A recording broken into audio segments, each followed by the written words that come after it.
Episode 19 of Quinariah.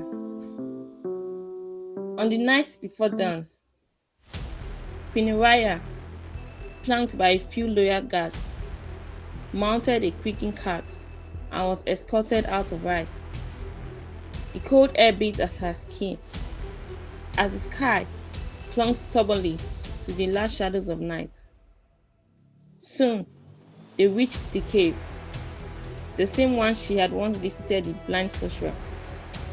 She stepped down and ordered her guards to stay behind, venturing alone into the dark, echoing cavern. Cool air brushed against her skin.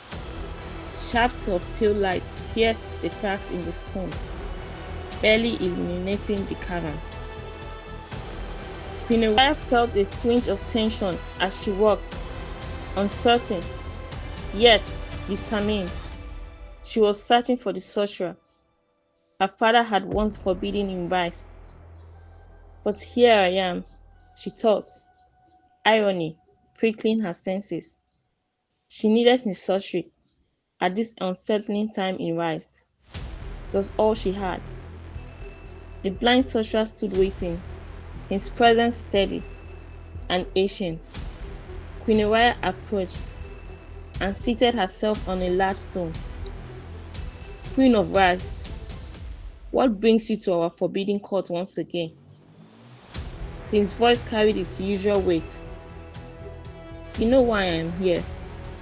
My uncle has been found. What is the next step? Quinariah replied, calm, composed. He lowered himself onto another stone, facing her with uncanny precision. Queen of Ryst, the one who is responsible for your father's death, is not as important as you believe. Sometimes, it is better to leave things as they are. His tone deepened, echoing through the cavern. You seek justice for an offense, yet the true problem lies buried beneath your guilt. He paused, then continued, return when you are ready. The battle of Ryst is greater than you think, and you will need your uncle. A moment later, he added, find the man called Elias. He was your grandfather's male servant. Confusion flickered across Quinariah's features, but he said no more. Rising quietly, she left the cave, hurrying back to Ryst before dawn fully broke. Back in her chambers, warmth replaced the chill of the cave. She had barely settled when a knock came at the door.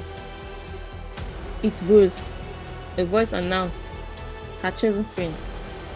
Let him in, she said. Bruce entered, tension in his eyes.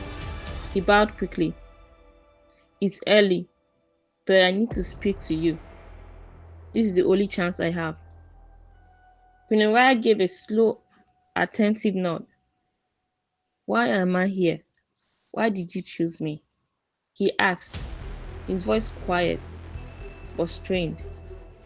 Quinariah studied him, calm, intense. Bruce's frustration and vulnerability mingled with urgency. I feel useless here. I just want you to trust me. How can I serve you better, my queen? But Quinariah said nothing, looking at him as though searching for something deeper in his words. Finally, she spoke. You are the chosen prince. There isn't much for you to do here. The words hit him hard. Bruce stared, hurt, confused, but said nothing. He bowed again, smaller, slower, and left. Quinariah watched until the door closed behind him. Alone, she moved to a chair where a framed picture of her mother, Indigo, rested. She traced her fingers over the image. Where are you, mother? I need you, she whispered. Meanwhile, one of the guards who had accompanied Quinariah to the cave slipped quietly into Adriana's room, unseen. Who did she meet? Adriana asked immediately. The blind sorcerer. The guard answered. Did you listen? No, we stayed behind. The guard left, closing the door softly. Adriana remained still, mind racing with the possibilities of what Quinariah might have learned. Keep enjoying the episodes of Quinariah at quinariah.wordpress.com.